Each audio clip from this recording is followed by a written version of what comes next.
அன்பு சகோதர சகோதரிகளே, கர்த்தராகிய இயேசு கிறிஸ்து என்னுடைய வாழ்க்கையில செய்த ஒரு அற்புதத்தை இந்த காணொளி மூலமாக உங்களோடு பகிர்ந்து கொள்வதில் நான் மகிழ்ச்சி அடைகிறேன். என்னுடைய பெயர் சதீஷ் பால். வேலூர் மாவட்டம் கேவிக்குப்பம் ஒன்றியம் சோழமூர் ஊராட்சி ராமாபுரம் கிராமத்திலே நான் வசித்து வருகிறேன்.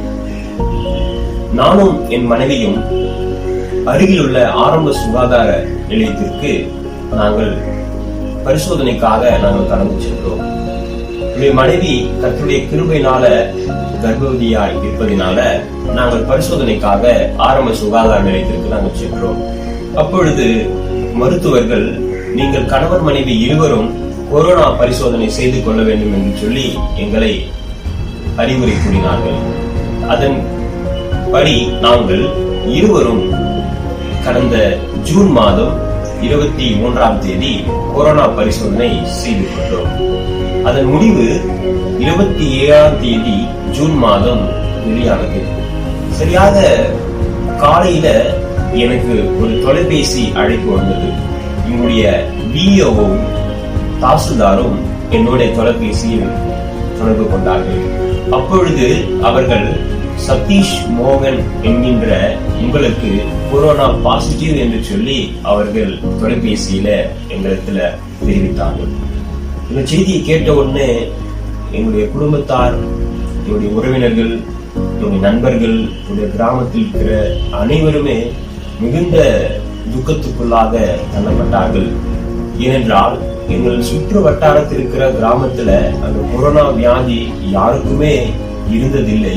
முதலாவதாக எனக்கு கொரோனா பாசிட்டிவ் என்று சொல்லி வந்ததை நினைத்து அனைவரும் மிகுந்த கஷ்டத்துல தள்ளப்பட்டார்கள். என்னுடைய வீட்டை சுற்றிலும் தடுப்பு சுவர்களை முழுவதுமாக கட்டிவிட்டார்கள். வீட்டிலிருந்து வெளியே யாராலும் போக முடியாது, மற்றவர்களும் வீட்டுக்குள்ளே வர முடியாத அளவுக்கு எங்கள் வீட்டை சுற்றிலும் அந்த தடுப்பு சுவரை சுற்றி வளைத்து கட்டிவிட்டார்கள். அதன் அடிப்படையிலே அன்று ராத்திரி 10:30 மணி அளவிலே 108 ஆம்புலன்ஸ் மூலமாக என்னை வேலூர் அரசு மருத்துவமனைக்கு என்னை அழைத்து சென்றார்கள். அங்கு சென்றவுடன் நான் மருத்துவர்களுக்கு கூறினேன், நான் வேலூர் மாவட்டத்தில் இருக்கிற சிஎம்சி மருத்துவமனைக்கு நான் என்னுடைய சிகிச்சை நான் பார்த்துக் கொள்கிறேன் என்று சொல்லி நான் அவரிடத்துல ஒரு கோரிக்கையை வைத்தேன். அப்பொழுது அவர்கள் கூறிவிட்டார்கள், நீங்கள் தனியார் மருத்துவமனைக்கு போக வேண்டும் என்று சொன்னால் நீங்கள் தாராளமாக போகலாம். ஆனால் அங்கிருந்து நீங்கள் போக வேண்டிய ஆம்புலன்ஸ் வசதிகளை நீங்களே அதை தேர்வு செய்து கொள்ள வேண்டும், நீங்களே அதை ஒழுங்கு செய்து கொள்ள வேண்டும் என்று சொல்லி என்னை பரிந்துரை செய்தார்கள். ஏனென்றால் அரசு ஆம்புலன்ஸ் தனியார் மருத்துவமனைக்கு செல்லாது என்று சொல்லி அவர்கள் கூறிவிட்ட காரணத்தினால நாங்கள் தனியார் ஆம்புலன்ஸை தேடி நாங்கள் கடந்து சென்றோம். அன்று ராத்திரி 11 மணியிலிருந்து விடியற்காலை 3 மணி வரைக்கும் நாங்கள் ஆம்புலன்ஸ் கிடைக்காத காரணத்தினால அங்கேயே தங்கியிருக்க சூழ்நிலை ஏற்பட்டது. கடைசியாக எத்தனையோ ஆம்புலன்ஸை என்னுடைய சகோதரியுடைய கணவர் மருத்துவமனைக்கு வெளியே இருக்கிற ஒரு 60 ஒரு 50 ஆம்புலன்ஸ் அங்கே நின்று கொண்டிருக்கும். ஒரு சில ஆம்புலன்ஸ்களை கேட்ட பொழுது யாருமே ஆம்புலன்ஸை கொண்டு வரவில்லை. ஏனென்றால் கொரோனா வியாதி இருக்கிறவர்களுக்கு எவ்வளவு பணம் கொடுத்தாலும் நாங்கள் வரமாட்டோம் என்று சொல்லிவிட்டதனால் நாங்கள் அங்கே எல்லாராலும் கைவிடப்பட்ட சூழ்நிலை தள்ளப்பட்டோம். ராத்திரி 11 மணியிலிருந்து விடியற்காலை 3 மணி வரைக்கும் அந்த அரசு மருத்துவமனைக்கு வெளியே கொரோனா வார்டுக்குள்ள நான் வெளியவே தங்க வேண்டிய சூழ்நிலையாய் மாறிப்போனது. ஏனென்றால் கொரோனா அந்த வார்டில இருந்து வெளியவும் வர முடியாது. ஏனென்றால் அங்கே போலீஸ் பலத்த பாதுகாப்போடு மற்ற நபர்கள் உள்ளே வர முடியாது, கொரோனா பேஷண்ட்டும் வெளியே போக முடியாத அளவுக்கு பலத்த பாதுகாப்பு இருந்தது.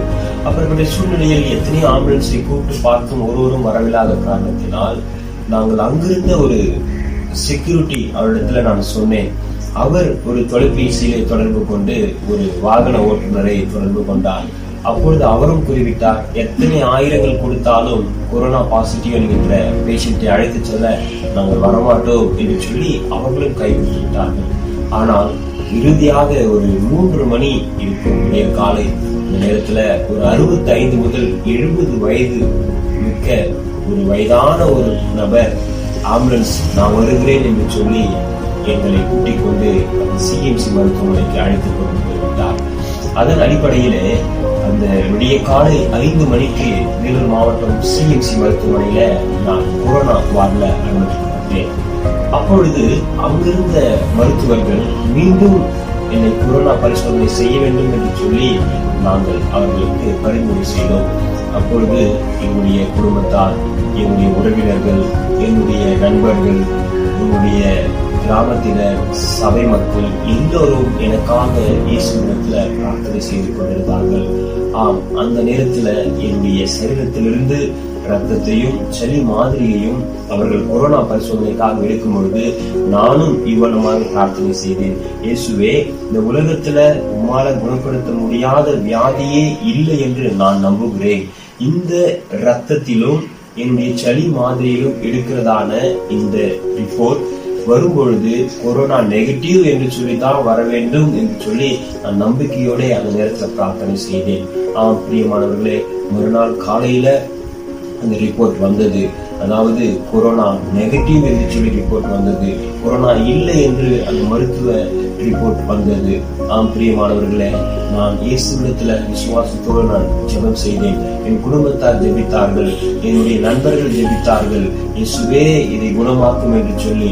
பிரியமானவர்களே, தமிழக அரசு 27ஆம் தேதி ஜூன் மாதம் 2020 அன்று கொரோனா பாசிட்டிவ் பார்ட் 1 என்கின்ற வேலூர் மாவட்டத்தில் வெளியிட்ட அந்த அட்டவணையில 66வது பெயர் சதீஷ் மோகன். இதிலே கொரோனா பாசிட்டிவ் என்று சொல்லி அந்த ரிப்போர்ட் வந்தது.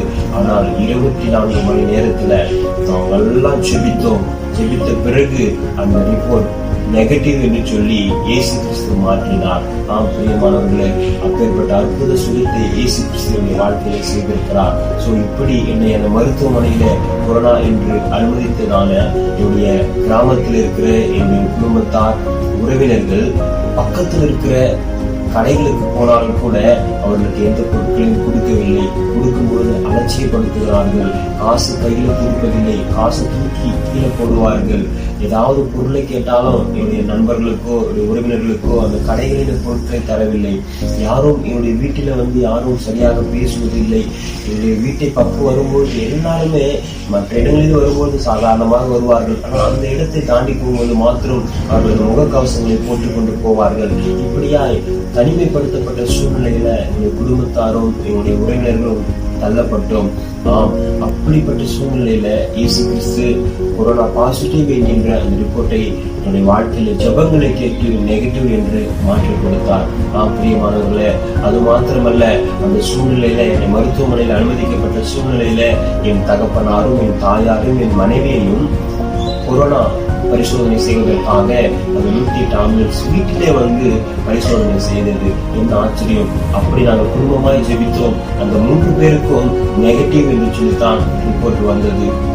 அது மாத்திரமல்ல, அந்த மருத்துவமனையில இருக்கும் பொழுது அந்த ரிப்போர்ட் 24 மணி நேரத்திலேயே ரிப்போர்ட் நெகட்டிவ் என்று சொல்லி வந்தது. அப்பொழுது நான் மருத்துவமனையில கேட்டேன், எனக்கு ரிப்போர்ட் இப்பொழுது நெகட்டிவ் என்று சொல்லி வந்திருக்கிறது, என்னை நீங்கள் டிஸ்சார்ஜ் பண்ணுங்கள் என்று சொல்லும் பொழுது அவர்கள் கூறிவிட்டார்கள், தமிழக அரசு சொல்லுகிற வண்ணமாக நீங்கள் குறைந்தது ஒரு 15 நாள் அல்லது 8 நாள் இங்கே நீங்கள் தங்கி இருக்க வேண்டும் என்று சொல்லிவிட்டார்கள். அப்பொழுது அந்த வார்டுல மொத்தம் 40 பேஷண்ட் கொரோனா பாசிட்டிவ் உள்ளவர்கள் தங்கி இருக்கிறார்கள். நான் தங்கியிருந்த அறையில 6 பேஷண்ட் மொத்தம் அது உள்ள இருக்கிறார்கள். அதுல 5 பேருக்கு கொரோனா பாசிட்டிவ், எனக்கு மாத்திரம் கொரோனா நெகட்டிவ்.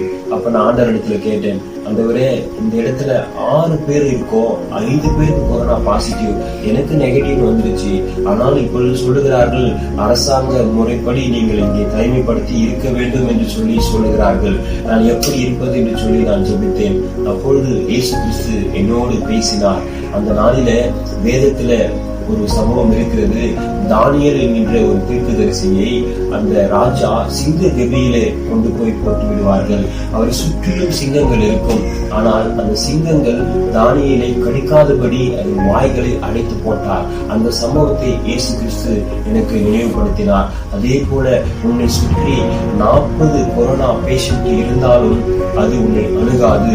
நான் உன்னை பாதுகாப்பேன். நான் எப்படி இந்த கொரோனா பாசிட்டிவ் என்கின்ற அதை உன்னுடைய சரீரத்திலிருந்து நெகட்டிவ் என்று நான் மாற்றின நான் அல்லவா, அது போல இந்த கொரோனா உன்னை பாதிக்காது என்று சொல்லி இயேசு கிறிஸ்து என்னோடு பேசினார். அது மாத்திரமல்ல, அவர் சொன்ன ஒரு காரியம், நீ இங்கு இருந்து இந்த உள்ளே இருக்கிற எல்லா பாசிட்டிவ் பேஷண்ட்டுக்காகவும் நீ ஜெபம் பண்ண வேண்டும் என்று சொல்லி இயேசு கிறிஸ்து என்னோடு பேசினார். அது மாத்திரமல்ல, உலகம் முழுவதும் பயத்தின் ஆவியை கட்டவிழ்க்கப்பட்டிருக்கிறது. இந்த கொரோனா என்கின்ற மரண பயத்தின் ஆவி கட்டவிழ்க்கப்பட்டிருக்கிறது. ஆகையால் நீ இந்த காரியத்திற்காக இந்த மருத்துவமனையில் இருந்து நீ ஜெபிக்க வேண்டும். ஏனென்றால் நான் உனக்கு ஒரு சுகத்தை கொடுத்திருக்கிறேன். ஆகையால் நீ இவர்களுக்காக ஜெபிக்க வேண்டும் என்று சொல்லி இயேசு கிறிஸ்து என்னோடு பேசினார். ஆம் பிரியமானவர்களே, அந்த நாட்களில அரசாங்கம் சொன்ன 15 நாட்கள் அல்ல, அடுத்த நாள் வந்தார்கள் 8 நாள் இருக்க வேண்டும் என்று சொன்னார்கள். அடுத்த நாள் வந்தார்கள், அவர்கள் 5 நாள் இருக்க வேண்டும் என்று சொன்னார்கள். ஆம் பிரியமானவர்களே, அந்த நாள் ஒரு நாள் ராத்திரி ஒரு 9 மணி இருக்கும். அதாவது அரசாங்கம் சொன்ன 15 நாளும் அல்ல, அரசாங்கம் சொன்ன 8 நாளும் அல்ல, அரசாங்கம் சொன்ன 7 நாளும் அல்ல, 6வது நாள்ல அங்கிருந்து டிஸ்சார்ஜ் பண்ணி வீட்டுக்கு அனுப்பினார்கள். ஆம் பிரியமானவர்களே, எல்லாவற்றையும் இயேசு கிறிஸ்து தான் செய்தார். அது மாத்திரமல்ல, நான் மருத்துவமனையில் இருக்கும்போது நான் இயேசு கிறிஸ்துவை பிரார்த்தனை செய்தேன். இயேசப்பா, இந்த இடத்துல நான் கொரோனா பாசிட்டிவா நான் இருக்கிறேன், இப்போ எனக்கு சுகத்தை கொடுத்து விட்டீர்கள். ஆனால் என்னுடைய கிராமத்திற்கு நான் போகும்பொழுது என் நிமித்தமாக அந்த கிராமத்தில் இருக்கிறவங்களுக்கு யாருக்கும் கொரோனா வரக்கூடாது, பக்கத்தில் இருக்கிற கிராமங்களுக்கும் கொரோனா வரக்கூடாது என்று சொல்லி நான் ஆண்டவருக்கு ஒரு பிரார்த்தனை செய்தேன்.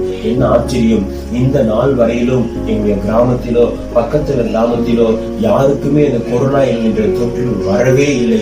ஏனென்றால் மற்ற இடங்களிலே யாராவது ஒருவருக்கு கொரோனா பாசிட்டிவ் என்று சொன்னால் அது 5 பேராகவும் 10 பேராகவும் ஒரு கிராமத்தில் இருக்கிற தெருவுக்கே அது பரவிவிடும். ஆனால் இயேசு கிறிஸ்து எங்களுடைய ஜெபங்களையும் எங்களுடைய கிராமத்தில் இருக்கிற ஒரு குடும்பத்தார் எங்களுடைய உறவினருடைய ஜெபங்களை கேட்டு எங்களுடைய கிராமத்திலே அந்த கொரோனா வியாதி யாருக்கும் தொற்றிக் கொள்ளாதபடி இந்த நாள் வரையிலும் இயேசு கிறிஸ்து பாதுகாத்து கொண்டு வந்திருக்கிறார். ஆம் பிரியமானவர்களே, அதே போல உங்களுக்கு கூட வாழ்க்கையில ஏதாவது ஒரு வியாதி இருக்கலாம், ஒருவேளை கொரோனா என்கின்ற பயத்தோடு நீங்க இருக்கலாம். ஆனால் இயேசு கிறிஸ்துவை நோக்கி நீங்கள் கூப்பிடும் பொழுது அவர் உங்களுக்கு எப்பேற்பட்ட கொள்ளை நோயில் இருந்தும் உங்களுக்கு சுகம் தர வல்லவராய் இருக்கிறார், விடுதலை தர வல்லவராய் இருக்கிறார். ஏனென்றால் இயேசு கிறிஸ்து சிலுவையில நம்முடைய பாவங்களையும் சாபங்களையும் நோய்களையும் சுமந்து தீர்த்திருக்கிறார். அப்படிப்பட்ட இயேசுவின் ரத்தத்தினால அவருடைய தழும்புகளால் நமக்கு சுகம் உண்டாகும் என்று சொல்லி நான் நம்பினேன். அந்த நம்பிக்கையோடு இயேசு கிறிஸ்துவிற்கு கேட்டேன். கொரோனா பாசிட்டிவ் என்கின்ற அந்த ரிப்போர்ட் 24 மணி நேரத்துல நெகட்டிவ் என்று சொல்லி அதை மாற்ற வல்லமையுள்ள இயேசு கிறிஸ்து உங்களுடைய வாழ்க்கையிலும் இருக்கிற எப்பேற்பட்ட வியாதியா இருக்கலாம், எப்பேற்பட்ட மரண படுக்கையில் இருக்கலாம், மருத்துவர்களால் முடியவே முடியாது என்று சொல்லி எப்பேற்பட்ட வியாதியில நீங்கள் கடந்து போய் கொண்டிருந்தாலும் நீங்கள் இயேசு கிறிஸ்துவை நோக்கி கூப்பிடும் பொழுது என் வாழ்க்கையில இந்த கொரோனாவிலிருந்து விடுதலையும் சுகத்தையும் கொடுத்த இயேசு கிறிஸ்து உங்களுக்கும் உதவி செய்ய தயாராக இருக்கிறார். ஆனால் நீங்கள் செய்ய வேண்டியது, நான் எப்படி நம்பிக்கையோடு இயேசு கிறிஸ்துவே எனக்கு சுகம் தாரும் என்று சொல்லி நான் ஜெபித்தேனோ, எங்கள் குடும்பத்தார் ஜெபித்தார்களோ, அதே போல நீங்களும் இயேசுவை நோக்கி நம்பிக்கையோடு விசுவாசத்தோடு இயேசுவே எனக்கு குணம் கொடுங்க, இயேசுவே எனக்கு சுகப்படுத்துங்க என்று சொல்லி கேட்கும் பொழுது நிச்சயமா என்னுடைய வாழ்க்கையில இயேசு சுகம் தர வல்லவராய் இருக்கிறார். ஆம் பிரியமானவர்களே, இயேசு உங்களை நேசிக்கிறார். என்னையும் நேசித்ததுனால எனக்கு நான் இந்த இடத்துல உயிரோடு நான் அமர்ந்து கொண்டிருக்கிறேன். அந்த கொரோனா வியாதி எனக்கு வந்திருந்தோம், இப்பொழுது சுகத்தோடு ஜீவனோடு உங்களிடத்துல இந்த காணொலி மூலமாக இயேசு செய்த அற்புதத்தை நான் சாட்சியாக பகிர்ந்து கொண்டிருப்பேன். பிரியமானவர்களே, நீங்களும் இயேசுவை விசுவாசிங்க, நீங்களும் இயேசுவை நம்புங்க. இயேசு கிறிஸ்து உங்களுக்கும் ஒரு அற்புத சுகத்தை கொடுப்பார். ஆம் பிரியமானவர்களே, இந்த நேரத்துல கூட நான் எனக்கு சுகம் கொடுத்த இயேசுக்கு நான் நன்றி செலுத்துகிறேன். அவர் எனக்கு குறித்த அந்த ஜீவனுக்காக நான் அவரை மகிமைப்படுத்துகிறேன். கர்த்தர் உங்களை ஆசீர்வதிப்பாராக. ஆமென்.